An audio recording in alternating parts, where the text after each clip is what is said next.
ఇదైతే బుధవారం నాడు తీసిన మినీ వ్లాగ్ అండి. ఆ రోజు ఉదయం హస్బెండ్ లంచ్ బాక్స్ కోసం చికెన్ కర్రీ తయారు చేసి చారు పెట్టానండి.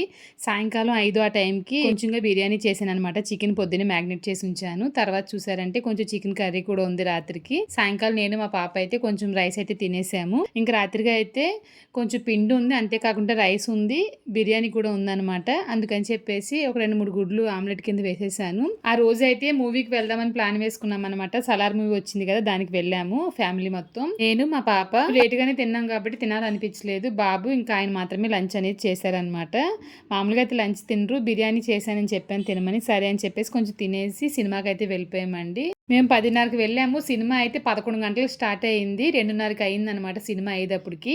ఇంకా ఈ మూవీ అయితే తమిళ్లోనే చూసామండి, తెలుగులో కాదు. అక్కడక్కడ అర్థం కాలేదు, మళ్ళీ ఇంకొకసారి చూడాలి. సినిమా అయితే చాలా బాగుంది. లాస్ట్ నే అర్థమైంది నాకు స్టోరీ ఏంటనేది. ఇక ఈ సినిమా మీరు చూసారా లేదనేది మర్చిపోకుండా కమెంట్ లో చెప్పేయండి.